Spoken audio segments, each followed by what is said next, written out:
کم وخت کې به راځي دا پته نه لګي، خو راځي به خامخا. نو احتمال د دې شته چې په هر وخت قیامت راتلی شي. حدیث کې راځي نبی علیه الصلاۃ والسلام فرمایي چې عین قیامت راځي نو دکاندار به لګیا وي، هغه به ګاکله کپړه شلی، دکه وخت کې به په قیامت راشي. څوک به په څه کار کې مصروف وي، څوک به په څه کار کې مصروف وي، په هغې باندې به قیامت راشي. اما پرون ویلو چې د قیامت په علامو کې څه نسبتاً وړې دي، څه غټې علامې دي. دلته صاحب د مشکات هغه د اشراط الساعه کې څو فصل راوړي دي، نو هغې کې لومبنی فصل دا دی الفصل الاول فصل دی، او د حضرت انس رضی الله تعالی عنہ نه روایت دی. انس سے فرمایي چې ما واورېدل د نبی علیه الصلاۃ والسلام نه چې فرمایلی ان من اشراط الساعة د نښو د علامو د قیامت نه چې دی هغه یو دا ده ان یرفع العلم، چې پورته به کړی شي علم، علم به پورته کړی شي. او بل دا چې ویکثر الجهل، ډیر به شي جهل به سیوا شي، جاهلیت به عام شي، علم به هغه به ختم شي. او ډیر به شي سکل شرابو. ویکثر الزنا، زنا به ډیر شي، زنا به عام شي. او شرب د حمرو، شراب سکل به عام شي. ویقل الرجال، سړي به کم شي. ویکثر النساء، او ښځې به ډېرې شي. پیدایش د سړو به کم شي او ښځې به ډېرې شي. حتی یکون ل50 امرأة القیم الواحد، تر دې پورې چې 50 ښځو باندې به یو نگران سړی وي. په 50 ښځو به یو سړی نگران وي. په کور کې به 50 ښځې وي، یو به ورته سړی ذمه دار وي. دومره به کمی شي تعداد د سړو، او دومره به ډېر شي تعداد د ښځو. وفي روایت، او په یو روایت کې دا دی یقل العلم ویظهر الجهل. په آخري کې امام د حضرت د مشکات شریف صاحب راوړو چې روایت کې یو پکې داوم دی چې قلت د علم براشي او ډیرواله د جهل براشي. دې کې علامې د قیامت ذکر شوي، نو یو پکې دا ده چې علم به پورته شي.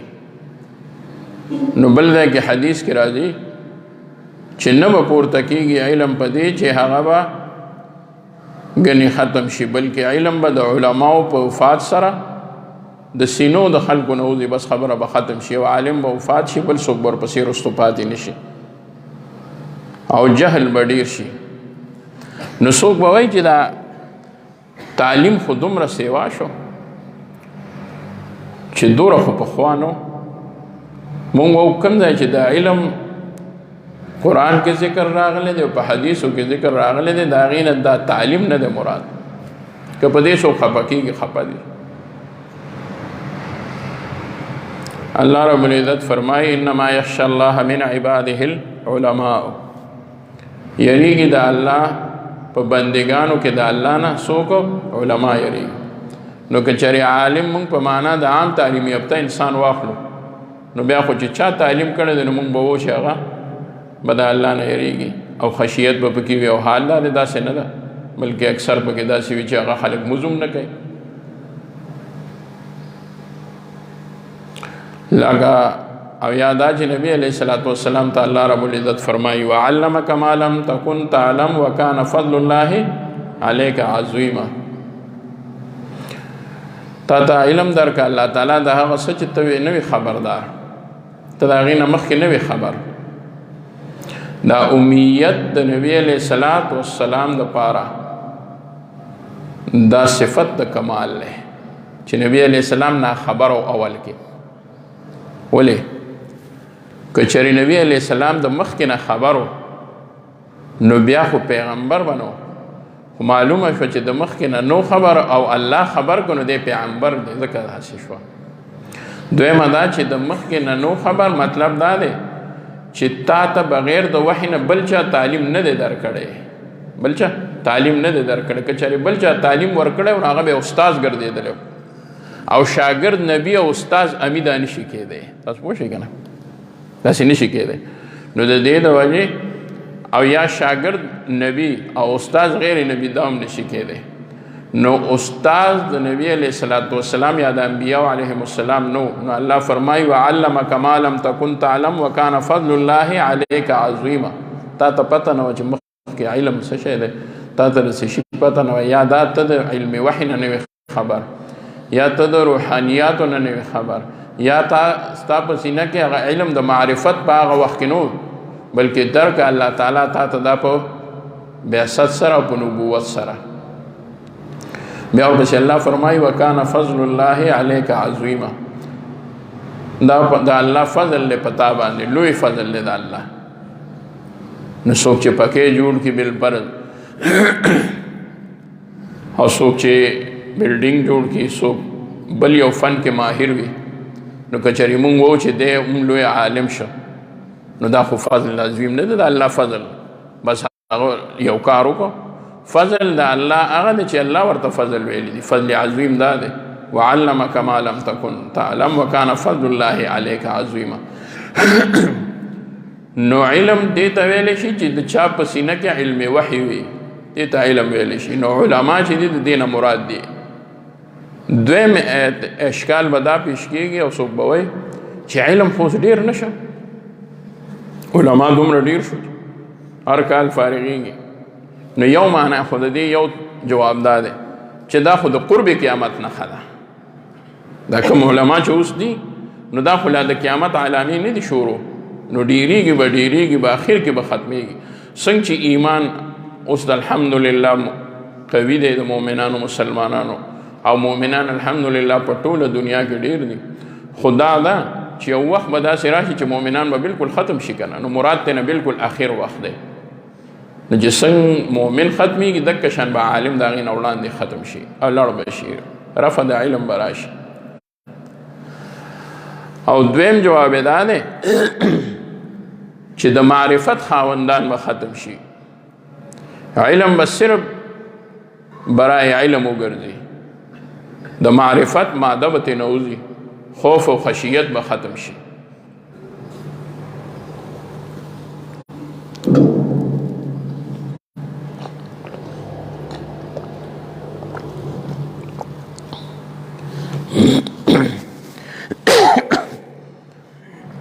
او نبی علیہ السلام فرمایل چې جهل به ډېر شي، خلک به ټول جاهلان شي، تعلیم به ډېر شي، سهولیات به ډېر شي، اسباب به ډېر شي، خلک به ټول هر یو شی پیژني، هر یو شی به پیژني، کمپیوټر پیژني، موبایل پیژني، اعلی څیزونه دي چې چا ته وایي نو هغه پې پوهېږي. خو بیا به هم جهل سیوا شي، جاهلیت به سیوا شي. خلک به باوجود د تعلیم نه، باوجود د پوهې نه، هغوی به نافرمانۍ کوي. یو دویم نمبر دا چې جهل به دومره سیوا شي چې عمل به په ښو خبرو باندې ختم شي، عمل به په ښو خبرو ختم شي. او درېیمه توجیه دا چې باوجود د ډېرې پوهې نه به خلکو کې جرایم سیوا شي. لکه ګورئ رشوت چې څوک خوري نو خو د څه خاوند دی که نه، عهده خو ورسره یې که نه. چا یو غریب زمیندار له یا مزدورکار له رشوت ورکړی دی، هغه باندې اغلب له رشوت ورکوي. رشوت خو مثال خدای پېژني، مزدورکار له نه ورکوي، دیاړي مار له رشوت څوک نه ورکوي، چې ورکوي افسر له ورکوي که نه. نو دا افسر دی پوه دی که ناپوه دی، او عهده ده ورسره، خو باوجود د هغې پوهې نه بیا هم دی د جهل کار کوي او که نه کوي.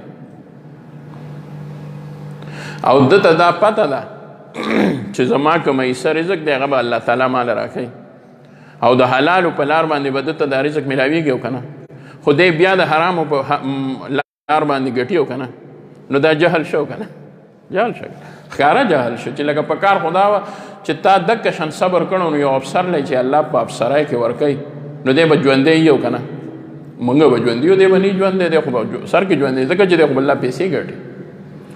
دی بیا هم د سره غم دی وایي هسې نه چې چېرته بچي مې د لوږې مړه شي او هسې نه چې چېرته مونږ خراب شو، نو دی بیا رشوت یې اخلي، سود کوي. دا راته ووایه چې چا سره پیسې نه هغه به سود وکړي؟ سود خو په پیسو کېږي که نه، سود خو په پیسو کېږي. اوس چې چرګه هګۍ واچوي صرف دکه هګۍ د هغه ګټئ د چرګې هګۍ، نو هغې کې به هغه سود وکړي، خو بس هغه به وایي چې راشه دا وخوره. سود چې کوي نو خلک یې په بینکونو کې کوي نو ښې ډېرې پیسې که نه، نو دی د ډېرو پیسو پسې نورې پیسې غواړي، وایي چې نورې پیسې ورپسې هم راشي.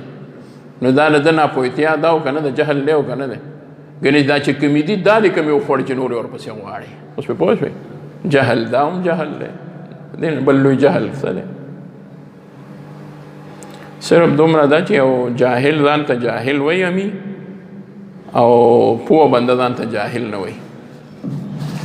او چې څوک ځان ته پوه وایي او ناپوه نه وایي او وي ناپوه، د دومره غټ ناپوه بل نشته. شعر به درته یاد وي، کس کې نه داند و بدانت کې نه داند، کس کې نه داند و بدانت کې نه داند، در جهل مرکب ابد الدهر بداند. هغه سړی چې نه پوهېږي او په دې هم نه پوهېږي چې دی نه پوهېږي.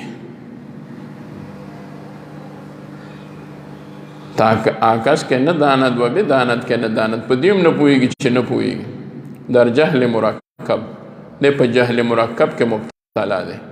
یو خپل جهل دی، یو دا جهل دی چې د خپل جهل نه هم ناخبره دی، د خپل جهل نه جاهل چې دی نو هغه ناخبره دی که نه، نو یو نه پوهېږي او بل دې باندې هم نه پوهېږي چې زه نه پوهېږم، نو دلته دی ډبل جاهل دی. نو هغه تعلیم یافته خلک چې هغه یې رشوت خوري، سود کوي، دروغ وایي، دوکه ورکوي، د یو حق هغه خوري، او چې د چا حق نه وي هغه له دکه شان هسې ورڅه شی ورکړي او حقدار د حق نه محرومه کړي، د ده نه غټ جاهل بل نشته. او وګورئ د پاکستان او یا د دنیا حال وګورئ، خو خیر هغه نور دنیا به پرېږدو، پکې به الله غیر مسلم هم دي. زمونږ ملک ته وګورئ، زمونږ شرع د خواندګۍ او د تعلیم سیوا شوه که کمه شوه؟ سیوا شوه. او بیا هم باوجود د هغې نه ملک خرابېږي. راته ښکاري دی چې څومره پوه کړې ده او تعلیم یې کړی دی، دی د رواني دپاره دا کړی چې یاره په دې کې به په کومه طریقه باندې روانۍ کې. پخوا چې خلک نه پوهېدل نو دا دوکې دوره نه وې، او اوس په ناشنا ناشنا طریقو باندې دوکې دي.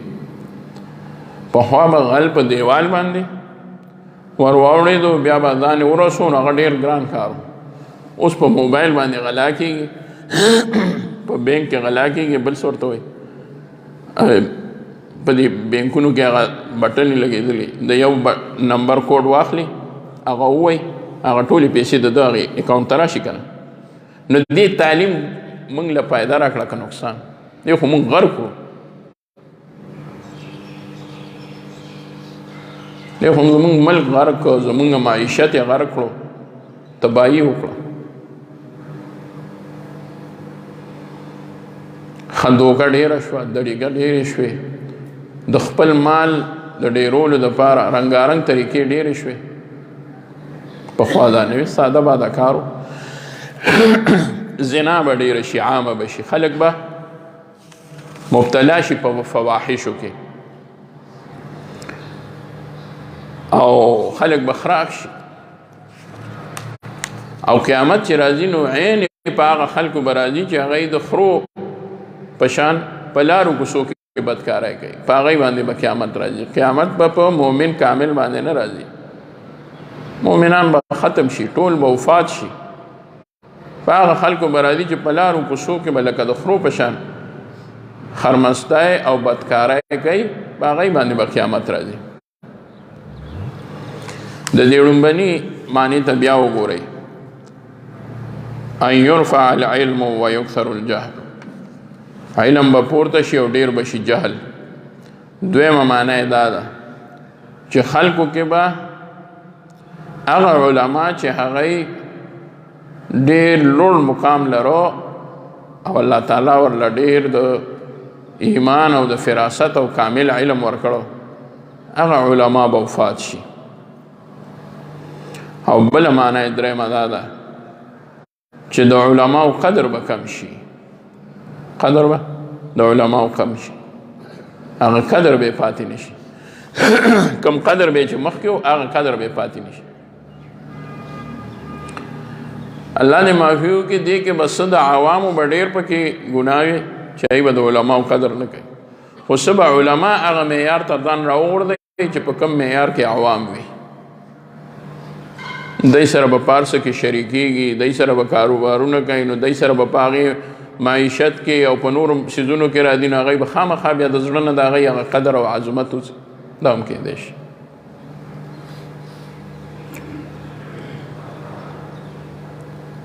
او بله دا چې یو عالم ته به بیا ځان په هغه خپل علم او معرفت باندې بد ښکاري.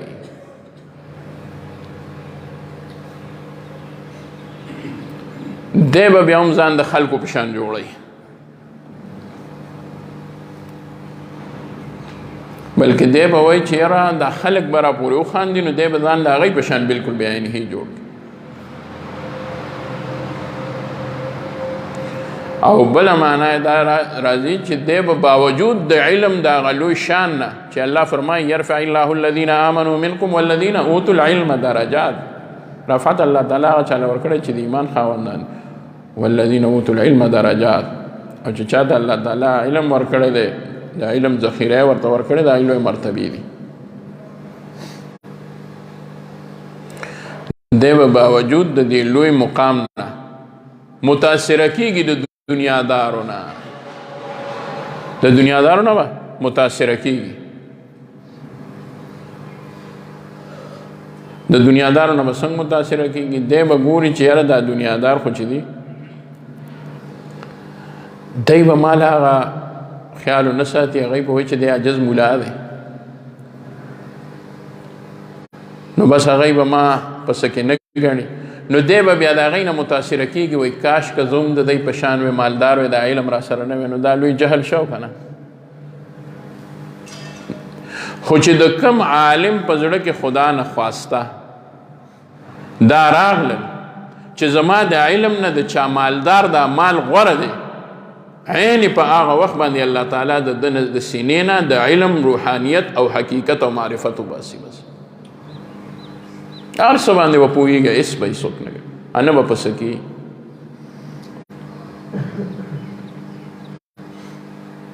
او بخلاف د دې که چېرې دی د خپل علم قدر وکړي، په خپله باندې د علم قدر د ده په زړه کې وي، او دته دنیادار د خپل علم او د خپل شان او د خپل رفعت علم نه کمزوري ښکاري، د دې مطلب دا نه دی چې د سپک ګوري، خو چرته رسي.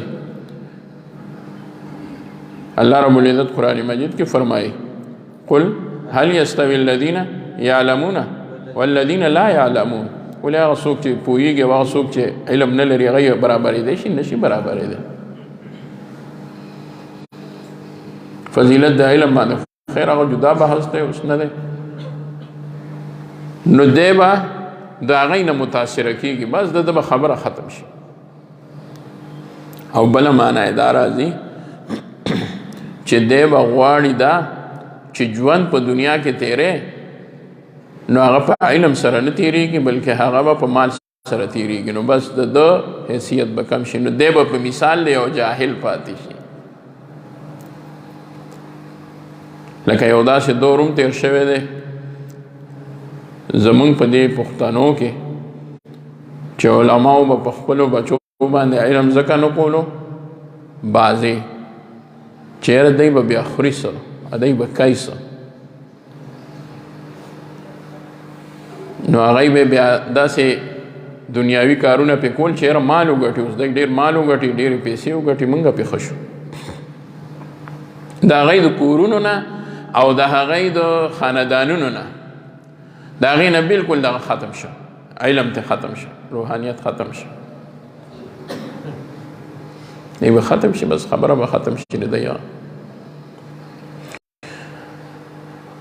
او د ده د علم مثال به بیا صرف او صرف د معلوماتو پاتې شي. بس